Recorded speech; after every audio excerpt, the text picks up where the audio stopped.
Shalom Israel, and welcome to another edition of Yashralah's 20-minute breakdown, where I'll attempt to break down the scriptures within 20 minutes. But first and foremost, as always, you know how we do. We give all praises to Yahweh, Bahar Shem, Yahweh Shai, Wahar Rakah Kadash, and the Akims and the elders in the highways and byways pushing this word in truth and sincerity. All praises. And the elder women teaching the younger women. All praises to you too. And the camps and the solo brothers going out there making videos, edifying the body, pushing the truth according to scriptures. All praises. Now, what I want to touch on today is a title called It's Easier to Build Strong Children Than to Repair Broken Men. That's the topic where I'm going on today. It's easier to build strong children than to repair broken men. Now, that's a quote from a man called Frederick Douglass, born on February 1818 in Maryland, USA, in the United States. Now, he was a slave, yeah? And that was a famous quote that he made, knowing that our men are broken. Our men are broken. So if we can train up our children in the way they should go, then there's some chance for our community. And let me just quickly give you a couple of facts about Frederick Douglass. Well, he was a slave. He also, he taught himself how to read and write. He helped other slaves become literate. So he tried to now teach other slaves, you see. And he fought a slave owner at one point, a slave breaker, sorry. He fought a slave breaker. I don't know how that panned out. And, he made that quote, but he knew we were a destroyed people. Now, he learned to read. Whether he actually read the Bible and started to teach the Bible, if he understood it, that's another story. That's not being told, so we don't know. But the point of me going to this point is that we have to now, when those who are awake, they have to now kind of dedicate their life to teach those that are still asleep and try to wake others. That's the point. Like, let's say, the Bible tells us that, you've got to be born again. Now, I would say me, myself, being born again, coming into this truth. So I would be considered 9 years old. So I'm still a babe in this truth, but there are many other men that are considered adults, as in 20 years in this truth and upwards, even though they may be 50, 60 years old on the earth. But being born again is when you come into the understanding of who you are, what you stand for, who your God is, and what your God requires of you. Then that's when now we can start repairing broken men. Only this word, the Bible, can repair us. Nothing else. And I don't want to go into this long speech. I want to get into this lesson. So I'm going to open out this lesson with Wisdom of Solomon, chapter 16, verses 12. That's where I'm going to go. Wisdom of Solomon, chapter 16, verse 12. And then, read some other scriptures and, hopefully give the understanding. Because what we have to do, us who are, let's say, awake now and babes in this walk, we have to try to teach others who are not yet born, and try to get them to be born, meaning try to wake them up also to this truth. So when it does say it's easier to build strong children, yes, if you have children, try to build them up, because it's hard to bend a tree when it's old. Try to bend it when it's young. It's more easier to bend. So if you have actual children, yes, try to teach them the truth and try to wake them up and get them to learn. Some will, some won't. You only can do what you can do. But also, your children are those that you teach, who are just coming into this knowledge. They'll be considered as your newborn babes. that now need nurturing of the milk, which is this word, to wake us up and to get us out of the condition that we find ourselves in. Now, with that said, I want to get into this lesson. Like I said, I don't want to have a long intro. So with that said, I'm going to start my timer, and I'm going to start in 3, 2, 1. Boom, we're away. Let's go. Wisdom of Solomon, chapter 16 and verse 12, and it reads, "For it was neither herb nor mollifying plaster that restored them to health, but thy word, O Yahweh, which healeth all things." Now, there is the point. It's the word, because like I was saying, we are broken people, a broken nation. Yeah? So if we are looking for reparations, if we are looking for let's say counseling and all these things, they only help to a degree. But the Bible is our real source of help, because the Bible now shows us who we are, why we're in the condition we're in, and how to get out of it. Because if it's the Most High put us in this condition, it's only the Most High that can get us out of this condition.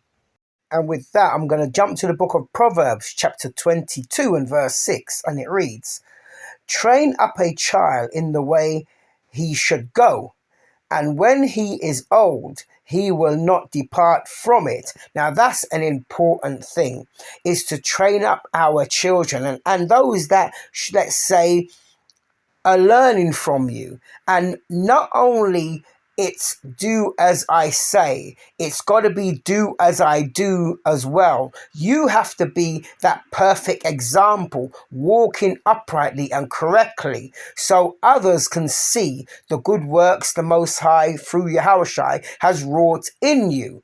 See, that's how it's done. So not only we have to be like, teaching, we have to also teach by our actions also, not just verbally, but how we walk, and not giving anyone an occasion to speak evil of you.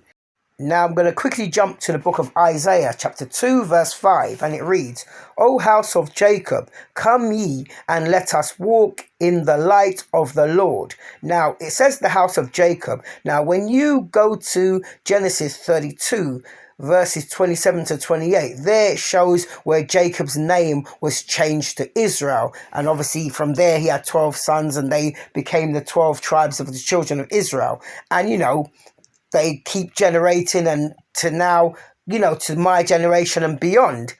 Now, the whole point here is to show that Israelites, you have to walk in the light. Now, what is the light you're supposed to walk into?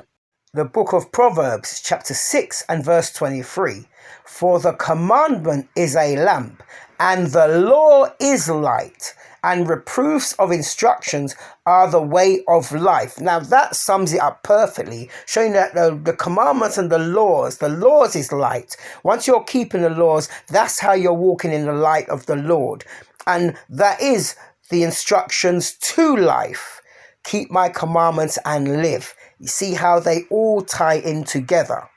Now, watch this. I'm going to jump to the book of Psalms, chapter 107, verse 20, and it reads, "He sent his word and healed them and delivered them from their destructions," showing you the only way you can heal a broken nation, and our broken men who's gone through so much trauma, and it's affecting us even today. A lot of people walking around saying, "Yeah, I'm good." A lot of our people walk around saying, "Yeah, I'm good, but they don't know what good is. That we are not good, because we are still under oppression. Certain areas you can't go in some countries. Certain, areas, in England, a racist. And, persecution is still going on. Redlining is still going on. All these things. So we are not good. The only way we can turn this captivity is via the word of the Most High. That's the only thing that is going to heal a broken nation. And this is why it's so important when it says each one teach one. That's so important. Don't get this word and sit on it, especially if you're quite knowledgeable.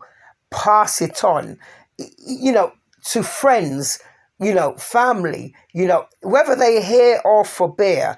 Do your bit. That's you washing their blood off your hands.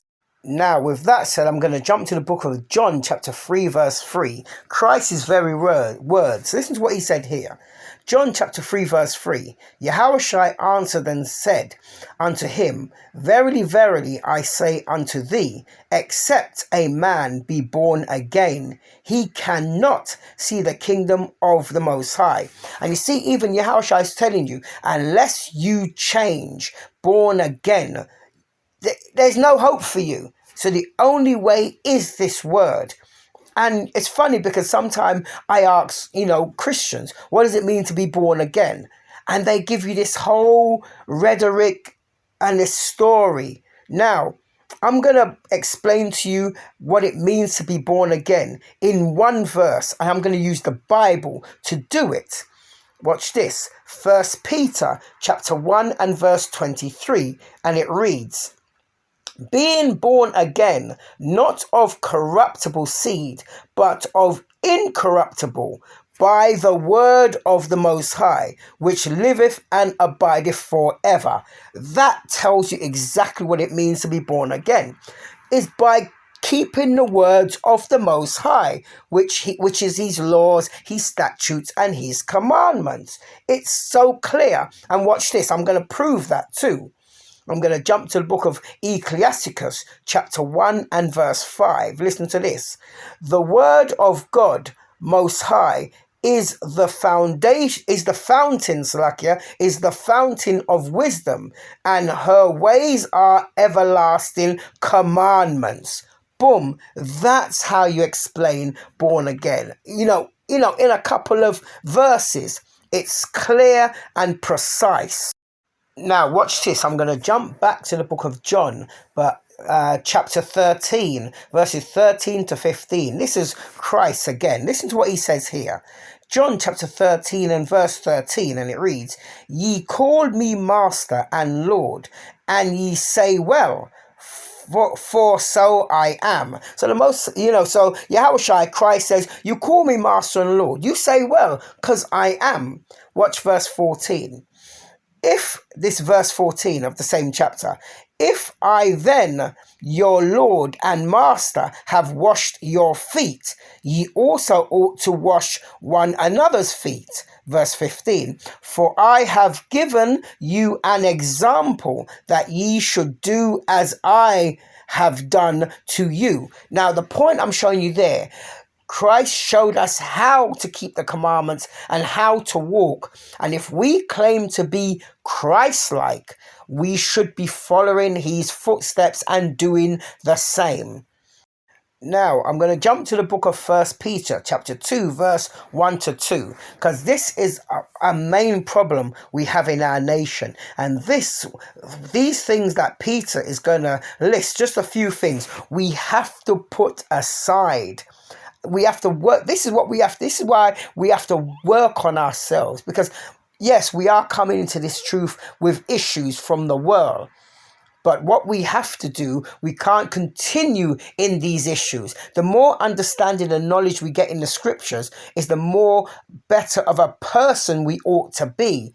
Not being better at throwing scriptures at people to make them feel a certain way. We're supposed to exalt our people, rebuke where necessary, but try to exalt more than rebuke. And that's a problem with our people. We rebuke more than exalt. Now watch this. I'm going to jump to the book of 1 Peter chapter 2 verses 1 to 2, and it reads, 1 Peter chapter 2 verse 1.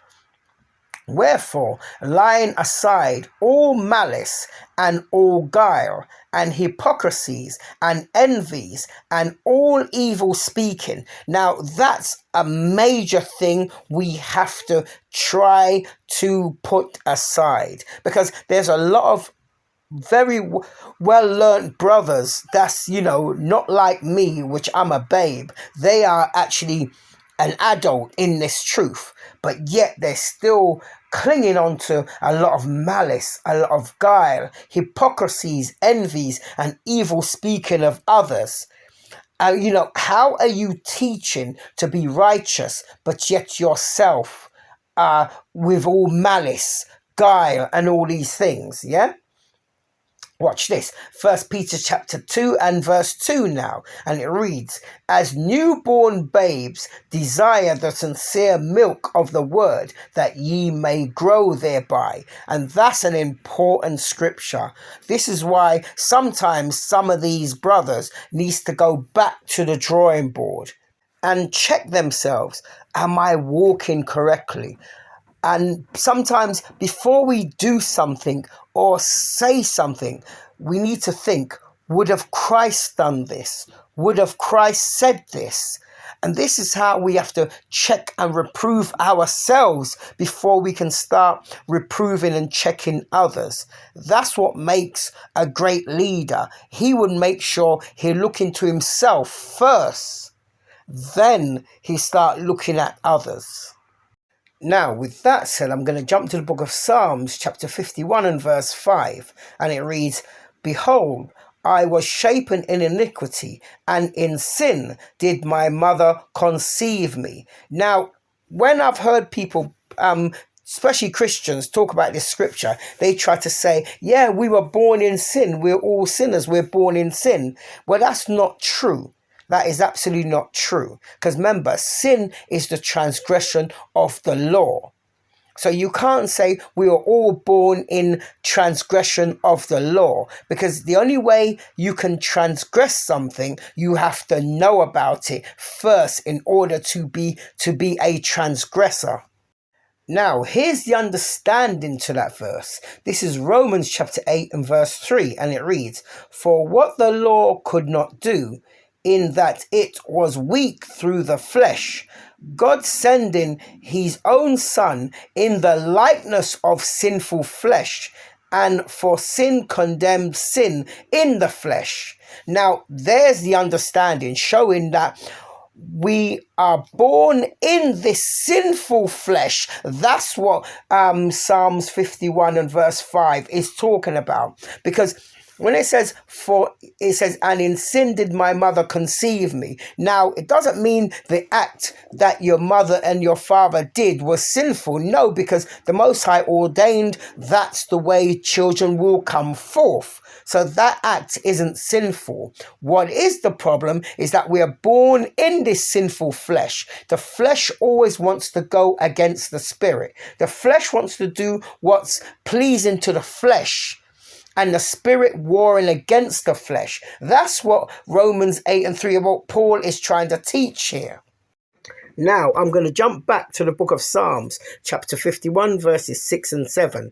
And it reads, behold, thou desirest truth in the inward parts, and in the hidden parts thou shalt make me to know wisdom. Verse 7, purge me with hyssop, and I shall be clean. Wash me, and I shall be whiter than snow. Now, how are we washed to make us clean? Ephesians chapter 5, verse 26, and it reads, that he might sanctify and cleanse it with the washing of water by the word. See how it all comes back to the word, the law, statutes, and commandments, the word of the Most High, because that's what purges you, and that's what cleans you up, and that's what makes you acceptable in the sight of Yahweh, which is the Most High power, which is the orchestrator of all things. With that, I want to jump to the book of 2nd Ezra, chapter 7, verses 69 and 70. Listen to this. 2nd Ezra, chapter 7, verse 69.